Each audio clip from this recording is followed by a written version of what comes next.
Sticks, what are your thoughts on his comments about 50% of NBA players not loving basketball? I mean, I don't believe that's true. But I mean, he's on the inside, looking at these players, and he sees it. You know what I'm saying? I'm not in the league, so I don't know. I feel like everybody takes their craft seriously, especially if you on the highest level you can get. You take your craft seriously. But me being myself, I had a really high work ethic myself. Whenever I was still in college, in high school, college, I had a really high work ethic. I never missed a workout, never missed a practice. I went hard every time I played, so I can't speak for myself. But I do remember just from my personal experience, even whenever I was in the NFL for like that 6 months, I did see some highly skilled players in college and the NFL that, when it came to like the preparation and working on your craft, they were like, I mean, I got it. I ain't worried about it. They were kind of nonchalant about a lot of things. So I can kind of see why he would say that, because he said the difference is the preparation. He said there's so many skilled players that could just go out there and drop 30 to 40, but day in and day out, their preparation just ain't there. And, just taking extra shots and taking extra free throws and watching film and working on different shots that you might shoot in the game and working on shots that you might not shoot, but you might need in different situations. Like, that's what he was talking about.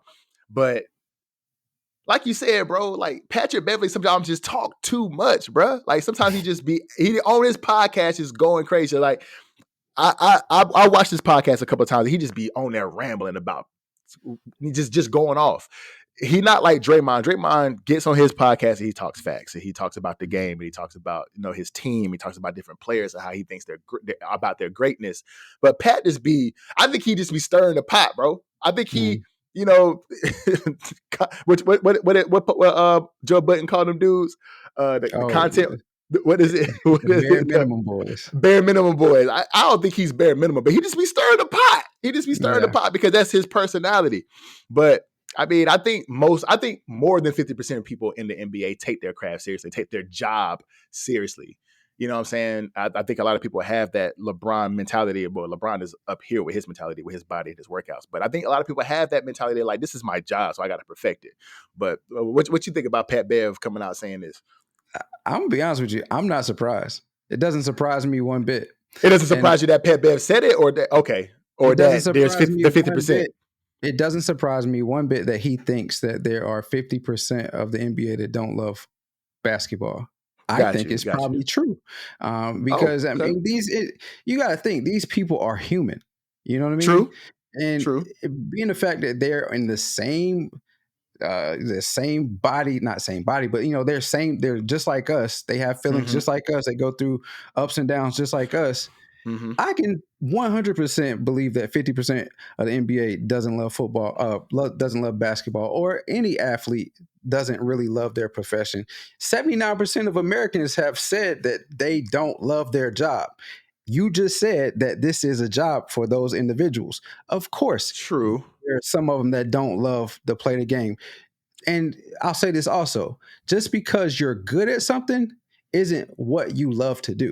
You just do it because you're good and you can make money on it. It's a paycheck. It's a rather healthy paycheck, and they get a lifestyle that most Americans will never see, but it is still a paycheck. So they will, they will do what they have to do, the bare minimum boys, to maintain that lifestyle. You know what I mean? It's a large portion of professional athletes that only view the league as a paycheck.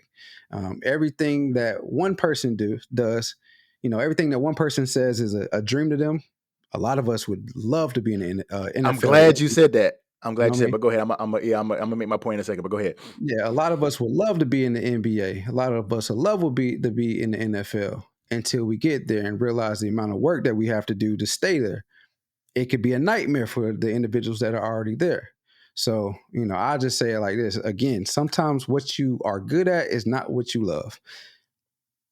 I agree. I mean, I do agree with what you said, but I was just about to make that point. Like, a lot of these guys, I would say probably 3/4 of these guys that are in the NBA or in any professional athlete position, this was their dream growing up. And that's why I said I'm glad you said that. This was their dream to be an NFL player or an NBA player or to go to the league. I know it was my dream when I was coming up. I'm pretty sure it was yours too. All right. And for all of these guys living their dream and to do something that they well, you did just say most people, some people love it, some people don't. But to do what I would say 75% of the guys in the NBA love to do, this is what they've been doing since they were 5, 6, 7 years old, and they're still doing it well into their 20s and going into damn near their 40s. Look at LeBron.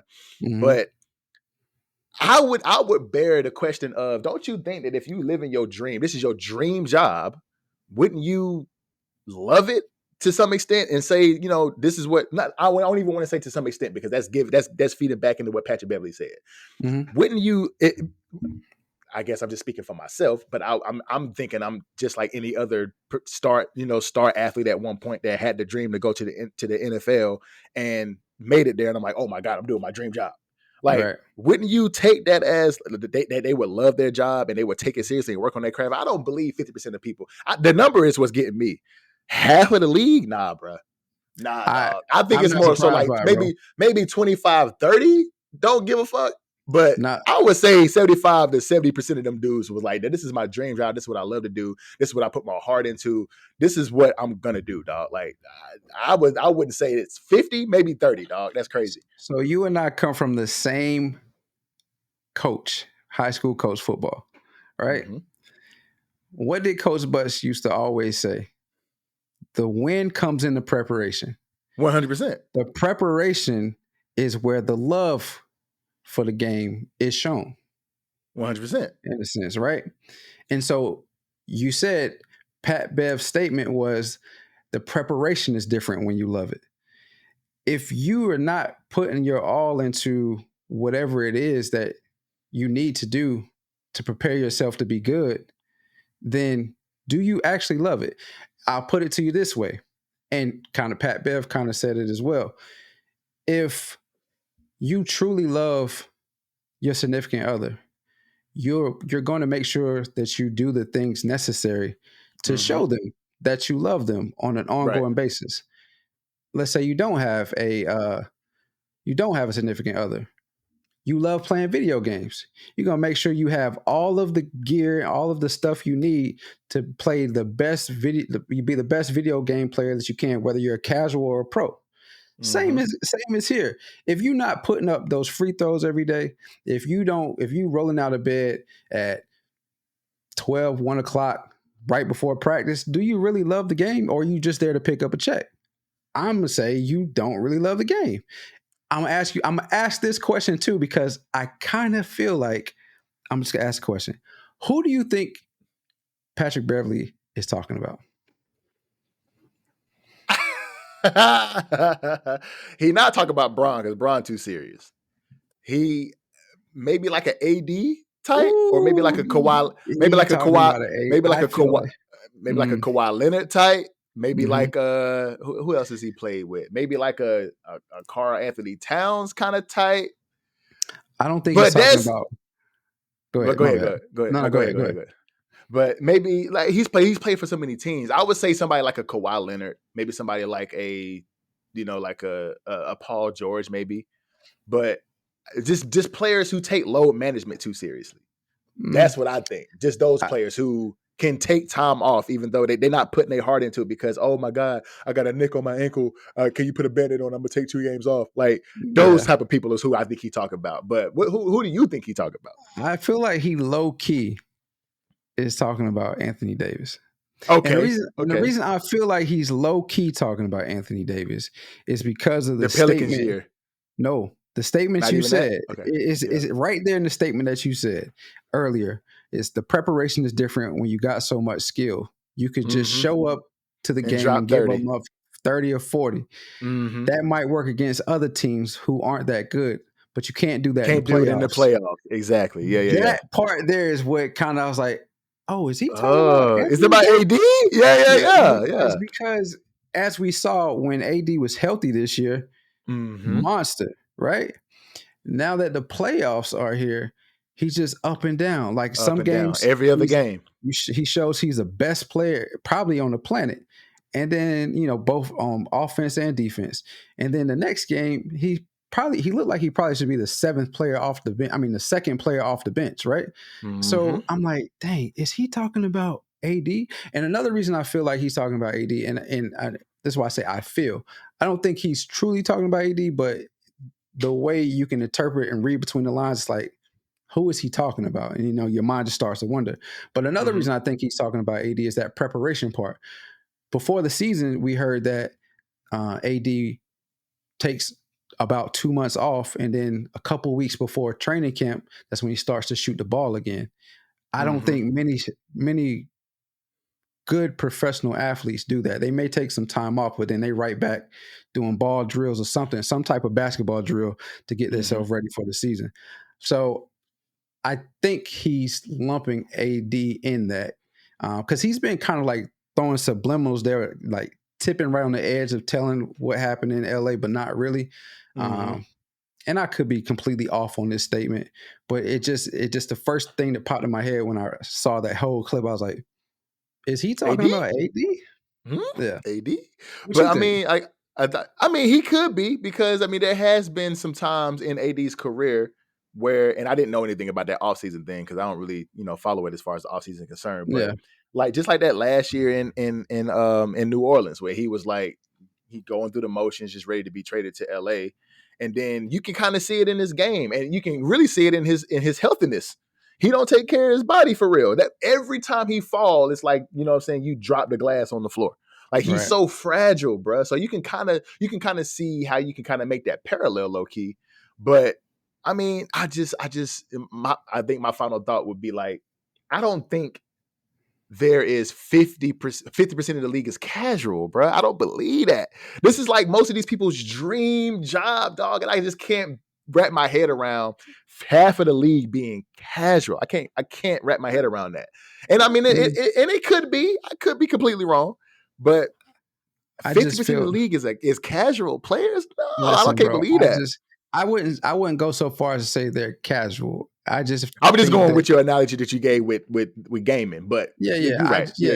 I wouldn't go that far as to say they're casual, but because you got some casuals, the gaming nice. Term casual, that not even nice, but they truly love gaming. Like they'll do whatever casual, they have to do. I love it. I love gaming. Yeah, they'll do whatever they have to play. I'm just gonna finish it out with, I am not surprised by this, and I kind of believe it just because I know that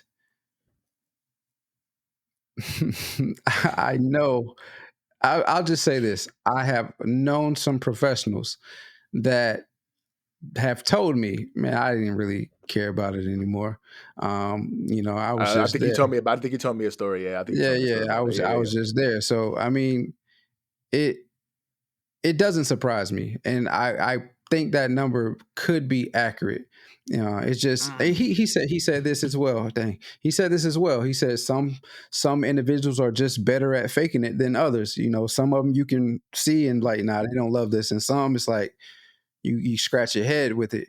An analogy he used, it was a bad analogy, but it's like, does every bank robber that gets away with it have the perfect plan when they rob the bank, or do they just happen to get away? And so, I mean, I believe it. And because these dudes are just like us. And sometimes you get what you want, not to belabor this, but sometimes you get what you want and then you get it and it's not what you thought it was. Yeah. So. Yeah. I mean, I believe his statement, but I just don't believe the numbers, bro. I guess I don't want to believe it, but I'm just going to leave it at that. Yeah. I get it. Sometimes you don't want to face the music, but it's right there for you to see. It's right there for you to see. I feel. Yeah. Thank you for watching this video. If you've made it this far, make sure you hit that subscribe button, hit that like button, and hit that notification bell so you miss none of the content. Also, make sure you follow us on all your streaming platforms, wherever you find your podcast.